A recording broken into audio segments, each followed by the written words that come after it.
Yo Tamago, seperti biasa bagaimana kabar kalian di minggu ini? Semoga segala sesuatunya selalu dilancarkan ya nakama, dan selalu ingat untuk bersyukur. Kejutan demi kejutan terus diberikan Mamang Oda di setiap chapter, dan pada chapter terbaru kemarin kita kembali mendapatkan hal yang luar biasa yang sama sekali tidak bisa kita prediksi. Salah satunya adalah Akagami no Sense ternyata sudah berada di Pulau Elbaf. Dia di sana bersama dengan kru bajak lautnya sedang minum sake di suatu bar. Belum selesai dengan hal itu, kita lagi-lagi diberi kejutan dengan munculnya Iutas Kid yang sudah tiba di bibir pantai di dekat Pulau Elbaf. Gilanya, dia berani menantang Akagami dengan menghancurkan beberapa kapal bajak laut aliansi yang dimiliki oleh Sengs. Menarik juga membahas mengenai Vegapunk yang asli yang sudah diketahui keberadaannya, yang posisinya sekarang berada di ruang fasilitas penelitian bersama dengan para agen CP0 yang hilang beberapa bulan yang lalu. Nah, jadi kita akan bahas semuanya dalam video ini ya. Namun sebelum itu siapkan dulu cemilan kalian beserta dengan kopi hangat untuk menemani kalian menonton analisa ini. Jika sudah, terima kasih banyak dan bersiaplah nakama. Tarik jangkar dan mari kita berlayar.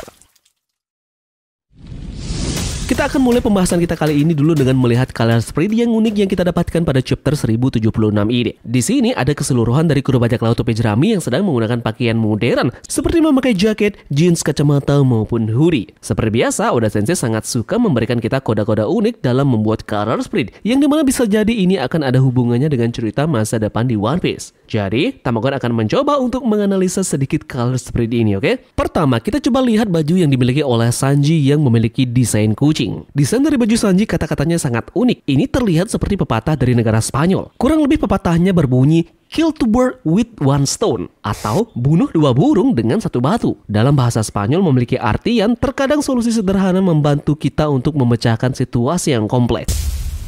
Entah apa maksud dari Oda Sensei memberikan kode ini kepada kita dengan artian dari pepatah dalam baju Sanji tersebut.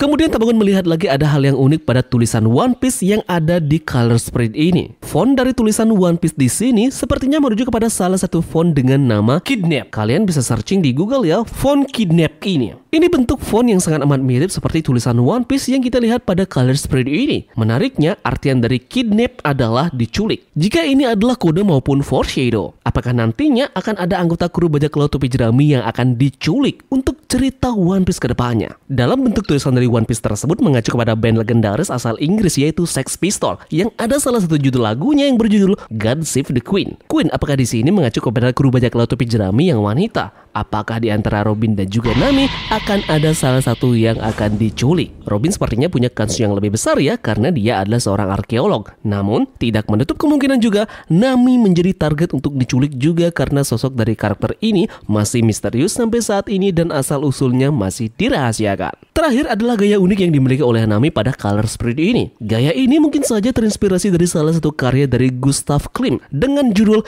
Pierce of the Right pada tahun 1907. Bentuk dan juga gaya berpelukan dari Nami ini sangat amat persis dengan salah satu karya dari Gustav Klimt ini. Chapter terbaru ini diawali dengan munculnya dua sosok Serapim di hadapan kelompok dari Luffy yang berada di dalam ruang kontrol laboratorium Vegapunk. Menariknya mengetahui bahwa S-Hawk mempunyai kemampuan buah iblis dari Mr. One. Nah, tampaknya semua Serapim memiliki buah iblis yang mempotensialkan kemampuan dasarnya, yakni faktor genetik dengan kemampuan yang dimiliki oleh Mihawk yang juga dalam ahli berpedang. Seperti contoh, memang Vegapunk memiliki buah iblis yang benar-benar cocok kepada Serapim yang akan dia pasang ke tubuh robot ini. Seperti halnya yang kita temukan pada Serapim S-Hawk yang punya kekuatan Sui Nomi, model kemampuan berenang yang sangat cocok dengan S-Hawk. Lanjut, kita beralih ke kondisi dari Vegapunk dan posisi dia berada saat ini. Saat ini dia berada di ruang fasilitas penelitian di mana dia tidak cuma sendiri. Dia bersama dengan beberapa agen Ciperpol yang hilang beberapa bulan yang lalu pada saat mereka ingin menginvestigasi pulau ini. Unik juga Vegapunk yang berkata tentang Poneglyph. Dia bilang bahwa pengetahuan tentang Poneglyph yang dia kaji selama ini sudah bocor dan diketahui oleh pemerintahan dunia. Jadi kita semua diberi bukti yang cukup signifikan bahwa orang yang bersekongkol melawan Vegapunk telah berada di pulau itu cukup lama. Nah, menarik juga melihat momen pada saat beberapa pasukan CP0 ini dipenjara di suatu ruangan bersama dengan Vegapunk. Kejadian ini mengingatkan Tamagon dengan cerita yang berada di Dressrosa yang sekilas mirip sekali dengan penggambaran yang terjadi di Egghead saat ini. Apa kalian masih ingat dengan penjara buah tanah di Dressrosa yang dimana di sana terdapat para petarung Colosseum yang juga disekap oleh Doflamingo? Nah, mungkinkah ini berpotensi menghadirkan aliansi baru dari kru bajak laut topi jerami beserta dengan Vegapunk yang menggait pasukan dari CP0 ini untuk bersama-sama akan melawan pemerintahan dunia yang akan datang ke Pulau Egghead. Ini sama kan seperti kasus para petarung Colosseum yang juga ikut membantu Luffy dan kawan-kawannya dalam menjatuhkan Doflamingo di Dressrosa.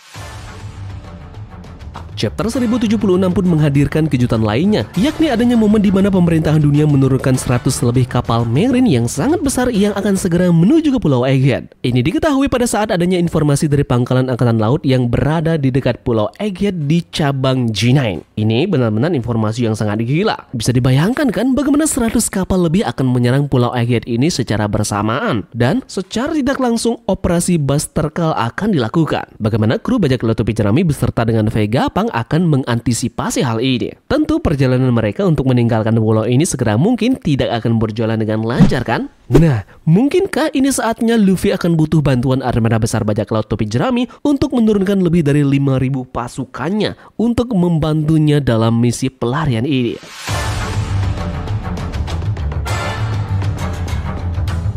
Kemudian kita melihat panel yang unik pada saat pengenalan dari Pulau Elbaf. Ini adalah kali kedua kita diperlihatkan siluet mengenai pulau dari para prajurit ini. Ada sesuatu yang sama di antara kedua pengenalan dari siluet Pulau Elbaf ini. Pengenalan Pulau Elbaf pertama ada pada chapter 867.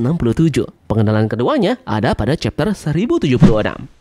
Dalam kedua panel Pulau Elbaf terdapat adanya bayangan besar hitam yang ada di bagian atas pulau tersebut. Masih belum dijelaskan bayangan apa ini, namun bisa kita simpulkan bahwa itu merupakan identitas ataupun ciri khas dari pulau ini. Ini terbukti dari pengenalan pulau ini yang masih saja terlihat sampai saat ini yang digambar oleh Oda Sensei.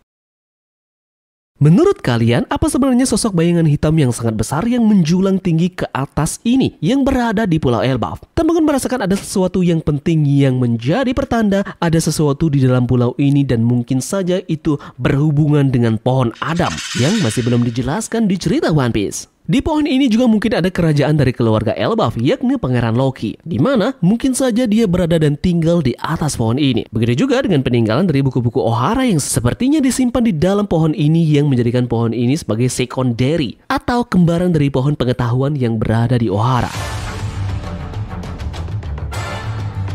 Nah, mengapa teman-teman bisa yakin di dalam pulau ini terdapat sebuah pohon yang sangat besar? Pulau Elbaf jelas terinspirasi dari Viking, yang dimana itu adalah cerita dari mitologi Nordik. Dalam mitologi ini sendiri ada pohon raksasa yang sangat besar yang bernama Yggdrasil. Yggdrasil sendiri adalah pohon kehidupan dalam mitologi Nordik. Wajar bila ada pohon itu di sana karena diyakini dunia terbagi dalam 9 kategori. 9 dunia dalam mitologi Nordik sendiri adalah dunia kabut, tempat terakhir jiwa, dunia kurcaci, tempat vanir, dunia manusia, dunia peri, dan tempat para dewa. Nah, sedangkan dalam mitologi Norse kuno, Yggdrasil disebut sebagai Mimameyr, yakni pohon raksasa yang menyangga alam semesta. Kemudian Yggdrasil ini juga akan menjadi tempat dari dua manusia terakhir, Liv dan juga Liv-Trasir, untuk berlindung. Dalam perlindungan inilah ketika segala kekacauan berakhir, mereka akan menjadi Aks dan Embla untuk mengulangi kembali penciptaan umat manusia. Sangat menarik ya untuk membahas dan mengali ulang mengenai pohon ini yang akan ada hubungannya dengan pohon yang kita lihat di Pulau Manusia Ikan dan juga tempat tertinggi di dunia, yakni di Mariojoa. Kita akan bahas ini nanti dalam video khusus selanjutnya ya, jadi pastikan bunyikan lonceng notifikasinya.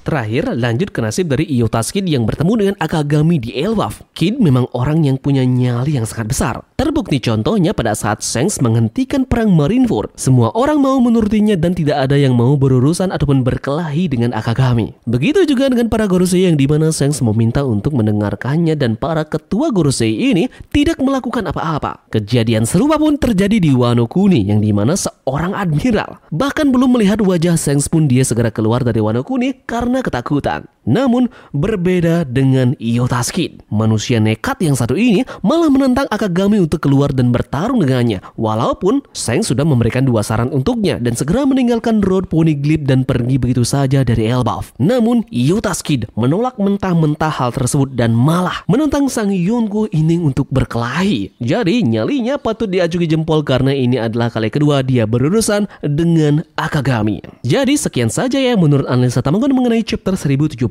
ini. Mungkin dari kalian punya pendapat yang lain tentang analisa Tamgon ini. Silahkan tulis pendapat kalian di kolom komentar. komentar, oke? Ingat untuk One Piece chapter 1077 di minggu depan libur ya. Jadi untuk menemani kalian mengisi kekosongan ini, Tamagon akan membuatkan teori yang menarik dan juga fakta-fakta yang unik yang akan menemani kalian nantinya. Terima kasih dari kalian yang sudah menonton video ini dan semoga video ini membuat kalian terhibur. Sekian dari Tamagon dan turutkan jangkar. Mari kita berlabuh.